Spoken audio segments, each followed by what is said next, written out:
지난 한 주간 동안 또 한파까지 겹쳐서 우리 생활하는데 많은 어려움이 있었습니다. 아무쪼록 이 어려운 시기에 영육의 강건함으로 승리할 수 있는 여러분 되시기를 주님의 이름으로 축복합니다. 히브리서 6장 13절에서 15절 말씀에 보면 하나님께서는 이 세상에 당신보다 더 큰 분이 없기 때문에 당신 스스로를 두고 맹세하신 말씀이 기록되고 있습니다. 그 약속은 내가 반드시 너에게 복을 주고 너를 번성케 하겠다 하시는 약속이었습니다. 그것이 변하지 않는 하나님의 뜻이다. 또 그렇게 말씀하십니다. 그래서 아브라함이 정말 오래 참은 결과 그 약속을 또 받았다. 성경은 그렇게 기록을 합니다. 하나님께서는 당신의 모든 것을 걸고 하신 이 약속과 그 뜻이 변하지 않는다는 것을 보여주시기 위해서 기업으로 받은 자들에게, 기업으로 그 약속을 받는 자들에게 다시 그 약속을 맹세로 보증해 주셨습니다. 그러므로 우리는 이 변하지 않는 하나님의 약속과 뜻이 이루어지는 것을 소망하며 살아가야 되는데, 사도 바울은 바로 그것을 가리켜서 믿음의 경주다 그렇게 설명하는 겁니다. 오늘 말씀의 제목이 그래서 믿음의 경주입니다. 믿음은 마라톤 선수에게 두 팔과 같습니다. 심장과 같습니다. 호흡과 같습니다. 마찬가지로 믿음의 경주에서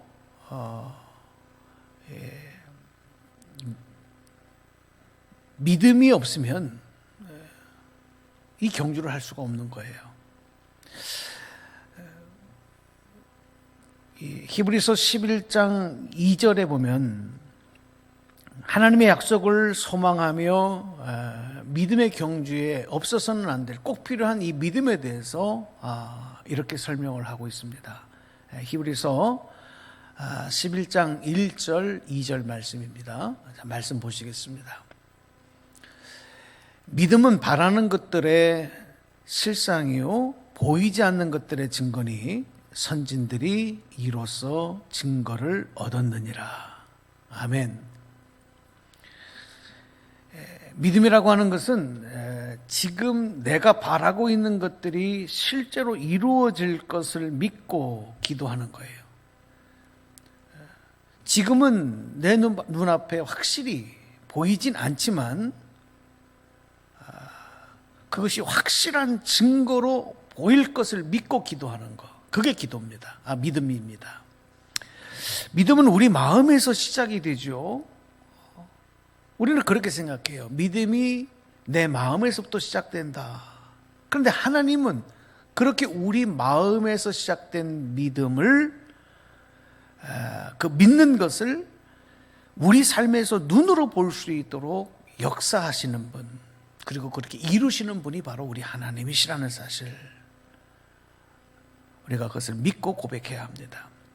그러므로 기도하면서 하나님 살아계셔서 정말 내 기도를 들어주실까? 이렇게 의심을 한다면 그런 생각이 어떻게 하나님을 기쁘시게 할 수 있겠습니까? 하나님 기쁘시게 할 수 없습니다. 여러분, 분명히 우리가 기억해야 될 것은 우리가 하나님을 기쁘시게 할 수 있는 것은 믿음으로만 가능합니다. 믿음으로 기도하고 믿음으로 행하는 모습에서 우리 하나님 영광 받으시고 기뻐하신다는 사실, 오늘 여러분 믿음으로 하나님을 기쁘시게 하는 귀한 성도님들 되시기를 주님의 이름으로 축원합니다. 우리가 믿음의 확신을 가지고 기도하면 그 기도는 힘과 능력을 발휘하게 돼요. 제가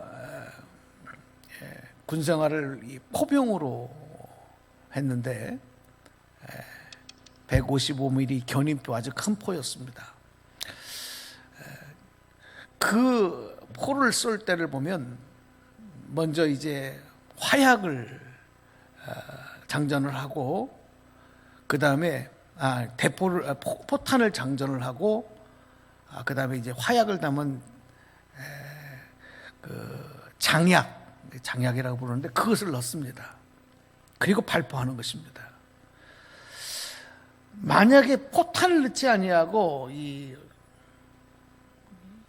화약 장약만 넣는다고 한다면 소리만 요란한 대포가 되겠죠. 위력이 없는 대포가 되는 겁니다. 가끔 우리가 국립묘지라든지 의장대들이 이렇게 사열을 할 때 포탄 없는 포를, 소리만 나는 포를 쏘지 않습니까? 우리가 믿음 없이 기도하는 것은 그렇게 소리만 요란한 기도일 뿐인 것이지요. 신앙생활을 할 때, 우리가 기도할 때 이런 기도, 이런 믿음의 모습은 되어서는 안 되겠다는 것입니다.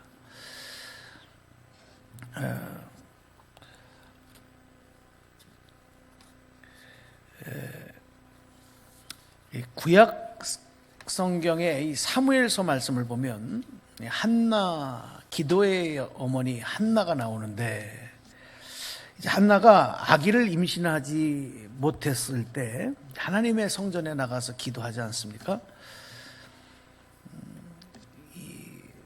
그때 한나가 하나님의 약속을 의심 없이 소망함으로, 의심하지 않고 기도함으로 그 응답으로 사무엘이라고 하는 아들을 얻게 되는 거예요. 그런데 성경을 보시면 한나가 믿음으로 기도했지만 기도하고 난 뒤에 아무런 변화가 없습니다. 그 응답이 그녀 앞에 나타나지 않았다는 겁니다. 하지만 한나는 내가 믿음으로 기도했으니까 이미 이루어진 것으로 믿고, 그동안에 아기를 갖지 못해서 한나가 괴로워하고 힘들어하고 상처가 되고 했던 모든 그 어둠의 근심의 얼굴들이, 그림자가 다 없어지고 그녀 얼굴에 근심의 빛이 없어졌다, 그렇게 말합니다. 하나님께서는 그런 한나를 보시고 그런 한나의 믿음을 보셨고 그래서 응답해 주신 것입니다. 그래서 여러분, 우리가 기도할 때 응답받는 기도가 되기 위해서는 먼저 믿음이 우선해야 돼요. 기도 응답을 의심하지 않는 믿음의 기도를 하나님은 들으시고 또 그 응답을 선물로 주신다는 사실을 우리가 항상 믿고 기도하고 또 그렇게 신앙생활하는 성도들이 되어야 될 줄 압니다. 우리 히브리서 11장 6절 말씀을 한번 여러분 말씀을 보시고 한번 귀로 들어주시기 바랍니다. 믿음이 없이는 하나님을 기쁘시게 하지 못하나니 하나님께 나아가는 자는 반드시 그가 계신 것과 또한 그가 자기를 찾는 자들에게 상 주시는 이심을 믿어야 할지니라. 아멘. 오늘 이 본문 히브리서 12장의 1절 2절의 말씀을 보니까 우리 그리스도인은 당장 이 현실의 삶에서는 눈에 보이지 않아도 바로 앞에서 설명드렸던 이런 믿음을 가지고 힘들고 어려운 상황과 고난의 장애물들을 헤치고 믿음의 경주를 했던 그런 믿음의 선배들, 또 믿음의 증인들이 정말 구름같이 많은 그런 믿음의 증인들이 믿음의 경주를 하는 우리를 응원하기 위해서 우리를 둘러싸고 우리를 지켜보고 있다는 겁니다. 오늘 우리는요, 바로 이런 허다한 증인들이 둘러싸고 응원하는 가운데 믿음의 경주를 하는 사람들이에요. 여러분, 응원 선수들에게 경기에 임하는 선수들, 운동 선수들에게 응원단이라는 그 응원단이 응원하는 그 소리는 대단히 큰 힘을 줍니다. 응원단이 있는 시합과 없는 시합은 큰 차이가 있는 거예요. 그래서 이 홈 경기보다 원정 경기가 훨씬 선수들에게 어려운 거 아니겠습니까? 그런데 나를 응원하고 나를 지켜보는, 내가 달려가는 이 길을 먼저 달려가고 그 어려움들을 이겨낸 그 선배들이 나를 지켜보면서 나를 응원한다고 하는 것은 이 믿음의 경주를 하는 우리에게 정말 큰 힘이 되는 것입니다. 그래서 우리가 이제 교회에서도, 믿음의 공동체 안에서도 먼저 신앙생활한 믿음의 선배들이 후배들을 격려하고 응원해주고 기도해주고 이끌어주는 일이 굉장히 중요한 겁니다. 믿음의 경주에 임하기 위해서 우리가 준비해야 될 것이 있습니다. 가장 먼저는 벗어버리는 단계가 있어야 된다고 말씀하는 겁니다. 오늘 본문 12장 1절, 히브리서 12장 1절에 보시면 무거운 것과 얽매이기 쉬운 죄를 벗어버리고, 그렇게 말씀합니다. 경기에 임하는 운동선수는 이제 그동안 먹고 또 세상 가운데 살아가다 보니까 또 몸에 필요 없는 살도 붙어 있고, 그렇죠? 그래서 그 시합에 나가서 승리하기 위해서는 먼저 몸을 만들어야 되거든요. 그래서 체급별 선수들은요, 혹독한 훈련을 합니다. 정말 죽을 만큼 땀을 빼고, 그렇게 해서 몸에 필요 없는 지방들을 다 없애고 몸을 만드는 과정이 있어요. 벗어버리는 것입니다. 또 무겁고 불편하고 거추장스러운 옷들은, 그것이 아무리 비싼 명품이라고 하더라도, 아무리 좋은 옷이라도 그것을 입은 채 시합을 임한다고 하는 것은 결국 큰 무거운 짐만 되고 거추장스러운 장애물만 되는 겁니다. 그러니까 운동선수가 시합에 임할 때는 어떻게 해요? 그거 다 벗어버려야 돼. 그리고 가장 운동하기 좋은, 시합하기 좋은 유니폼으로 갈아입어야 되는 것입니다. 마찬가지로 믿음의 경주에서도 과거의 세상적인 즐거움과 자랑을 포기하고 벗어버리는 일들이 선행되어야 되는 것이죠. 그것을 그대로 벗어버리지 않은 채로 우리가 옛사람의 모습 그대로 신앙생활, 믿음의 경주를 한다고 한다면 얼마 가지 못해서 그것이 우리를 짓누르는 짐이 되고 또 방해물이 되는 거예요. 또 한 가지, 이 믿음의 경주를 완주하기 위해서는 정해진 법대로 해야 됩니다. 법을 지키면서 해야 됩니다. 아무리 그 경기에서 이겼다 하더라도 법을 어기고 이긴 것은 나중에 실격 처리가 되기 때문에 그래요. 우리 믿음의 경주에서의 법은 하나님의 말씀입니다. 우리가 하나님의 말씀을 무시하면서 신앙생활하고 불순종하며 살아간다고 하는 것, 여러분, 그런 믿음의 생활, 그런 믿음의 경주는 결국 하나님 앞에 나갔을 때 실격 처리가 되는 겁니다. 얼마나 후회가 많겠습니까? 또 우리가 이 믿음의 경주를 하는 데 있어서 필요한 또 한 가지는 바로 인내인 것입니다. 오늘 다시 12장 1절 보시면 인내로서 우리 앞에 당한 경주를 하며, 이렇게 말씀합니다. 믿음의 경주는 잠깐 뛰고 마는 경기가 아닙니다. 빨리 뛰고, 그래서 좋은 속도를, 기록을 내는 그런 경기가 아닙니다. 끝까지 인내함으로 달려야 되는, 마치 마라톤과 같은 경기인 것이죠. 우리가 예수님 앞에 서기까지 가파른 오르막도 있고 내리막도 있고, 또 때로는 강도 만나야 강도 있고 장애물도 있고 비포장도로와 같은 여러 가지 우리가 달려가지 못하도록 만드는, 힘겹게 하는 그런 길들이 있지만, 그래서 인내가 없으면 포기할 수밖에 없는 과정이지만 인내를 통해서 그것을 이겨내야 된다는 것입니다. 믿음의 경주를 하는 데 있어서 또 한 가지 가장 중요한 것이죠. 예수님만 바라보라는 겁니다. 운동선수들이 자기 마음대로, 자기 생각대로 운동하는 것 같지만, 시합에 임하는 것 같지만 항상 그 감독의 지시를 따라야 되는 거예요. 축구선수가 자기 마음대로 뛰고 야구선수가 자기 마음대로 시합을 하는 게 아닌 것입니다. 감독이 내려주는 사인을 보고 하는 것입니다.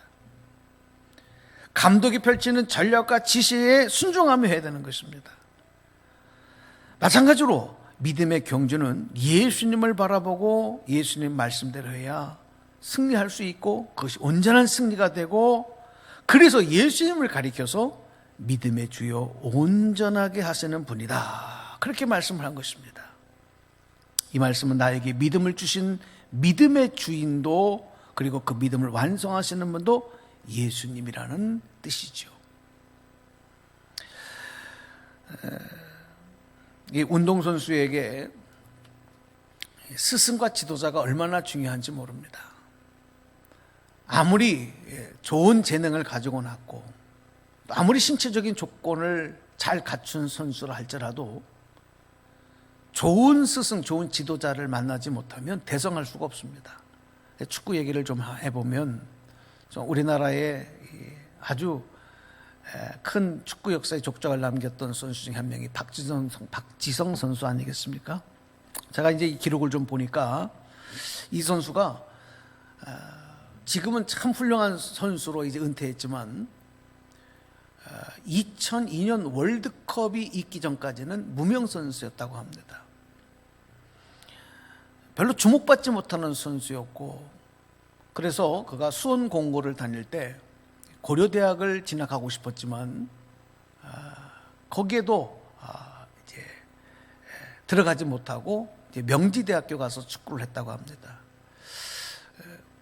당시에 올림픽 대표 선수를 선발하는데 거기에도 그가 선발될 수 없었다고 해요. 당시에 그 감독이 허정무 감독이었는데, 그 명지대학교 축구부 감독에 의해서 이제 박지성 선수가 강력히 추천이 되어지고, 그래서 이제 올림픽 대표 선수에 발탁이 되고, 또 그 뒤에 이 월드컵 국가대표 선수로 선발되는 것은 더 어려운 일이었는데, 예상을 뛰어넘고 외국에서 영입해온 히딩크 감독에 의해서 이제 선수를 발탁을 하는데, 그랬기 때문에 박지성 선수가 뽑혔다는 겁니다.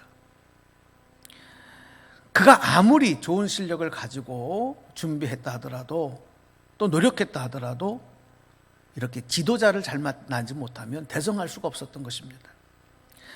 지금 현재 세계적으로 주목받고 국내에서도 정말 가장 인기 있는 선수 중에 한 명이 손흥민 선수 아니겠습니까? 이 선수 기록도 좀 찾아가 보니까 그 아버지가 축구 선수였는데 손웅정 씨더라고요. 이분이 국가대표 상비군 출신까지 하신 축구 선수였는데, 자신이 일찍 부상으로 선수 생활을 마쳐야 됐기 때문에 이제 축구를 하게 된 아들을 어릴 때부터 개인 훈련을 시켰다고 합니다.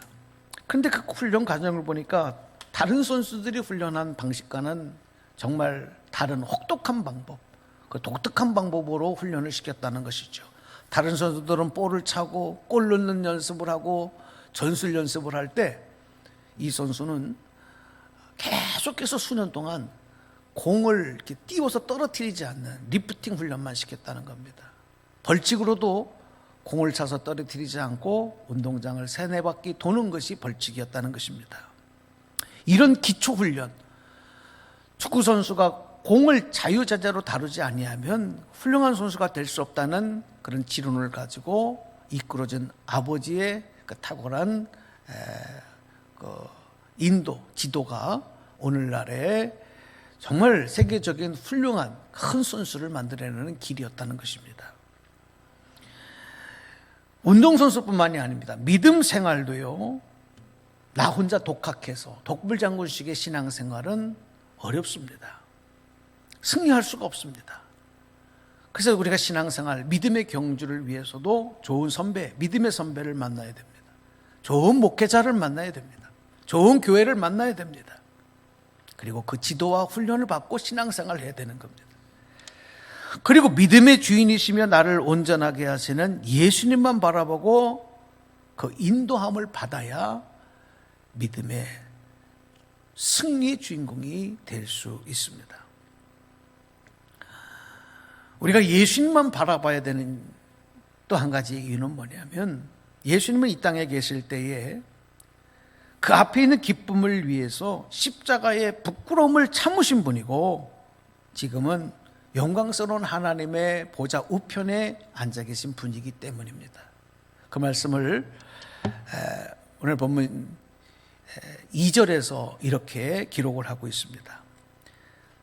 그는 그 앞에 있는 기쁨을 위하여 십자가를 참으사 부끄러움을 개의치 아니하시더니 하나님 보좌 우편에 앉으셨느니라. 그렇습니다. 우리가 이 믿음의 경주를 할 때에 예수님만 바라봐야 할 이유는, 비록 우리가 믿음의 경주를 하는 동안에 이 세상에서는 부끄러움과 고난을 당한다 할지라도, 또 억울한 일을 당한다 할지라도, 이 땅에서의 고난은 장차 있을 영광에 비하면 아무것도 아니기 때문에 우리가 그것을 예수 그리스도를 통하여 증명되었기 때문에, 하나님 보좌 우편에 앉아 계신 승리의 영광의 주가 되신 예수님을 바라보면 그것이 증명되기 때문에 우리는 예수님을 바라봐야 되는 것입니다.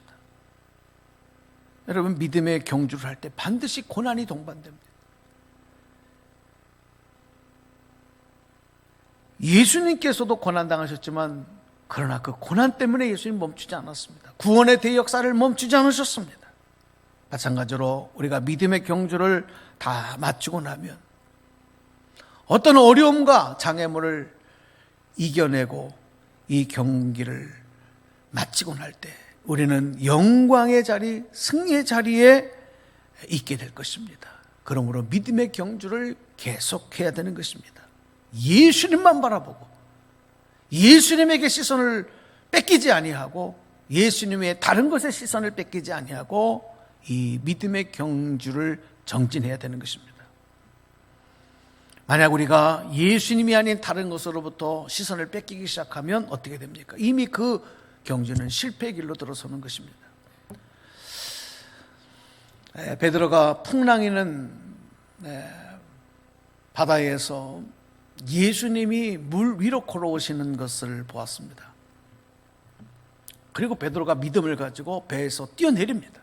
그리고 예수님만 바라보고 걸어가니까 그가 물 위를 걸어가는 기적의 주인공이 되었습니다. 그런데 어떻게 됩니까? 부는 바람, 풍랑에 시선을 뺏깁니다. 두려움이 찾아들었습니다. 그 순간에 베드로는 물에 빠져 죽어가는 신세로 변합니다. 예수님은 그런 베드로를 오셔서 다시 붙잡아 끌어내시면서, 왜 의심하였느냐? 믿음이 없는 자야. 이렇게 말씀을 하십니다. 오늘 말씀을 맺으려고 합니다. 오늘 우리 사회에, 그리고 우리 앞에 이 팬데믹 코로나로 인해서 정말 많은 어려움들이 산적해 있습니다. 경제적인, 또 건강의 위협, 안전의 위협, 미래에 대한 불안감, 두려움, 의심, 마음대로 우리가 신앙생활하지 못한, 훈련받지 못하는, 방해받는 여러 가지 요인들. 그러나 여러분, 오늘 우리는 이 믿음의 경주를 포기해서 안 됩니다. 예수님만 바라보고 그 어떤 것이라도 예수님에게서 우리의 시선을 빼앗아가려고 할더라도 우리는 예수님께 집중하고 예수님만 바라보고 달려가야 합니다. 오늘 이 말씀 가운데 함께 하신 모든 분들이 모두가 다 이 믿음의 경주의 승리자가 되는 축복의 주인공 되시기를 주님의 이름으로 간절히 축원합니다. 축복합니다.